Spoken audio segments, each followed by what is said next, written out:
शुरू करते हैं आज का सेशन।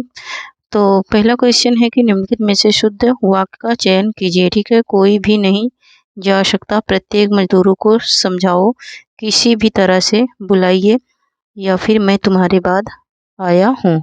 तो यहाँ पर इसका राइट आंसर हो जाएगा मैं तुम्हारे बाद आया हूँ। नेक्स्ट क्वेश्चन देख लेते हैं। नेक्स्ट क्वेश्चन है कि यदि एक सेकेंड नेक्स्ट क्वेश्चन है कि यदि वाक्य में कर्ता ने विभक्ति से युक्त हो और यदि वाक्य में कर्ता ने, जो कर्ता की ने विभक्ति है वो विभक्ति से युक्त हो और कर्म की को विभक्ति ना हो, तो उसकी क्रिया लिंग वचन एवं पुरुष क्या होगा, है ना। लिंग वचन एवं पुरुष इसका क्या होगा, क्या कर्ता के अनुसार होगी या फिर कर्म के अनुसार होगी या फिर स्त्रीलिंग अन्य पुरुष एक वचन के अनुसार या फिर पुल्लिंग प्रथम पुरुष बहुवचन के अनुसार। तो यहाँ पर इसका राइट आंसर हो जाएगा ऑप्शन नंबर बी, कर्म के अनुसार क्रिया उसमें होगी। और ये नेक्स्ट क्वेश्चन देख लेते हैं। नेक्स्ट है कि जो व्यक्ति महान हो चुके हैं, ठीक है, जो व्यक्ति महान हो चुके हैं उनके जीवन की दिनचर्या और रहन सहन से पता चलता है कि उनका जीवन सादगी से व्यतीत होता था। उपयुक्त वाक्य में मुख्य वाक्य क्या है, इसमें मुख्य वाक्य पूछ रहा है। ठीक है, ये जो वाक्य है इसमें मुख्य वाक्य पूछ रहा है, जो व्यक्ति महान हो चुके हैं उनके जीवन की दिनचर्या और रहन सहन है कि उनका जीवन सादगी से व्यतीत होता था या फिर उपयुक्त तीनों। तो यहाँ पर जो सही है वो क्या है, उनके जीवन की दिनचर्या और रहन सहन है। ठीक है, क्या है, उनके जीवन की दिनचर्या और रहन सहन है, यही इसका क्या हो जाएगा, राइट आंसर हो जाएगा। नेक्स्ट क्वेश्चन देख लेते हैं। नेक्स्ट क्वेश्चन है कि मैं देख रहा था शांत सरोवर और तैरता हुआ राजहंस।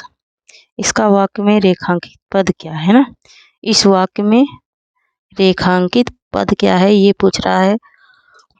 तो यहाँ पर क्या उपवाक्य है या सामाजिक पद है या फिर पदबंध है या फिर पद है। ठीक है, तो यहाँ पर इसका राइट आंसर हो जाएगा, इसमें क्या है, पद बंध है। क्या है, इसमें पद बंध है।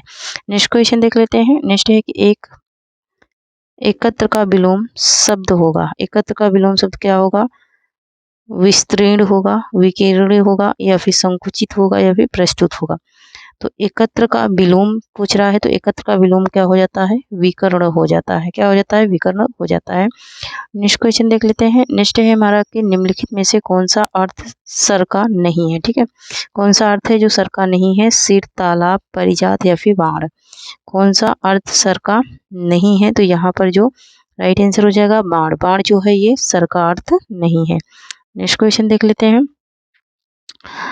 नेक्स्ट एक निम्नलिखित में देवता का पर्यायवाची शब्द नहीं है। ठीक है, देवता का पर्यायवाची शब्द नहीं है। निर्झर, त्रिदश, गिरवास या फिर छंद, कौन सा नहीं है ये पूछ रहा है। तो यहाँ पर इसका राइट आंसर हो जाएगा छंद। छंद जो है वो देवता का पर्यायवाची नहीं है। नेक्स्ट क्वेश्चन देख लेते हैं। नेक्स्ट है हमारा कि निम्नलिखित में विशेषण पहचानिए। ठीक है, विशेषण को पहचानना है, प्रतिपादन, प्रतिपादित, प्रयुक्ति या फिर धन्यता। ठीक है, यहाँ पर इसका राइट आंसर क्या हो जाएगा, तो ऑप्शन नंबर बी हो जाएगा, प्रतिपादित। क्या हो जाएगा, प्रतिपादित हो जाएगा। नेक्स्ट क्वेश्चन देख लेते हैं। नेक्स्ट है हमारा कि हवा चल रही है, इस वाक्य में संयुक्त वाक्य और कौन सा रूप है। संयुक्त वाक्य और कौन सा रूप है, संयुक्त वाक्य का कौन सा रूप है ये पूछ रहा है कि हवा चल रही है। ठीक है, हवा चल रही है, संयुक्त वाक्य का कौन सा रूप है, तो ये निव्यता बोधक है। क्या है, निव्यता बोधक है, क्योंकि ये हवा की ओर इशारा हो रहा है और जहाँ पर इशारे वाले वाक्य आते हैं वहाँ पर निव्यता बोधक संयुक्त वाक्य होता है। नेक्स्ट क्वेश्चन देख लेते हैं। निम्न में कर्मवाच्य का उदाहरण नहीं है। ठीक है, नहीं वाले क्वेश्चन बहुत ज़्यादा आते हैं। ठीक है, नहीं वाले जो क्वेश्चन है बहुत आते हैं। तो मुझसे पानी पिया जाता नहीं, पिया जाता है ना, मुझसे पानी पिया जाता, कर्मवाच्य। जहाँ पर कर्म होता है वहाँ पर नेगेटिव वाक्य नहीं रहता है। मुझसे पत्र लिखा नहीं जाता, ये क्या है, भाववाच्य है। ठीक है, पुस्तक पढ़ी जाती है, कर्मवाच्य है। ठीक है, और यहाँ पर मैंने पुस्तक पढ़ी, कर कृत्यवाच्य। ठीक है, तो यहाँ पर देखिए मुझसे पानी पिया जाता है, ये क्या हो गया, कर्म वाच्य हो गया। नेक्स्ट क्वेश्चन देख लेते हैं। नेक्स्ट है कि पीछे पीछे मधवा मोहि साथ देई, यानी कि पीछे मधवा मोहि साथ देई, अंगद रक्षा रघुपति कीन्हो। इस पंक्ति में कौन सा दोष है? ठीक है, कौन सा दोष है? टूटी कटुट दोष है, या फिर चित्त संस्कृति दोष है, या फिर अप्रस्तुत दोष है, तत्व दोष है, या फिर असमर्थ तत्व दोष है। ठीक है, तो यहाँ पर इसका राइट आंसर क्या हो जाएगा? ऑप्शन नंबर बी हो जाएगा, च्युत संस्कृति दोष है इसमें। नेक्स्ट क्वेश्चन देख लेते हैं। नेक्स्ट क्वेश्चन है कि समर शेष है जनगंगा को खुलकर लहराने दो। क्या कह रहा है कि समर शेष है जनगंगा को खुलकर लहराने दो, शिखरों को डूबने और मुकुटों का बह जाने दो, पथरीले ऊंची जमीन है। क्या कह रहा है कि पथरीली ऊंची जमीन है तो उसको तोड़ेंगे तोड़ेंगे, समतल पीटे बिना समर की भूमि नहीं छोड़ेंगे। प्रस्तुत काव्य गुण है। इसमें इन पंक्तियों में कौन सा काव्य गुण है ये पूछ रहा है। तो यहाँ कर क्या है? प्रसाद काव्य गुण है। कौन सा? प्रसाद काव्य गुण है। नेक्स्ट क्वेश्चन देख लेते हैं।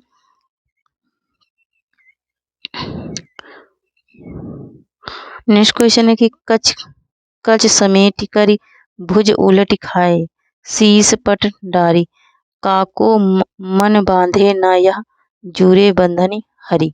उपयुक्त पंक्ति में लक्षण का कौन सा भेद है? विद्वान है। ठीक है, इन पंक्तियों में कौन से लक्षण का भेद क्या है? निहित है, विद्वान है, तो इसमें क्या है? लक्षण लक्षणा है। क्या है? लक्षण लक्षणा इसमें है, शब्द शक्ति का भेद। ठीक है, नेक्स्ट क्वेश्चन देख लेते हैं। नेक्स्ट क्वेश्चन है कि मारोत्सव पुरुष, क्या कह रहा है कि मेरो सब पुरुषार्थ थाको, विपत्ति बटवान बंधु बहु बिनु करो भरोसो, काको सुनि सुग्रीव साचे हैं मोह पर, और फेरे बदन विधाता, ऐसे समय समर संकट में तज्जो लखन सो भ्राता। उपयुक्त पंक्ति में कौन सा रस है? ठीक है, ये पंक्तियों में कौन सा रस है? इसमें करुण रस है। कौन सा है? करुण रस है। नेक्स्ट क्वेश्चन देख लेते हैं। नेक्स्ट है कि दृंग उछरत टूटत कुटुंब, जुरत चतुरचित प्रीत, परत गांठ दुर्जन ही देह नहीं यह रीत। पंक्ति में कौन सा अलंकार है? ठीक है, इसमें कौन सा अलंकार है ये पूछ रहा है। तो इसमें असंगति अलंकार है। असंगति के अलावा अगर तुम्हारा उसमें विरोधाभास रहेगा तो विरोधाभास भी होता है, ये विरोधाभास का भी एक प्रकार है।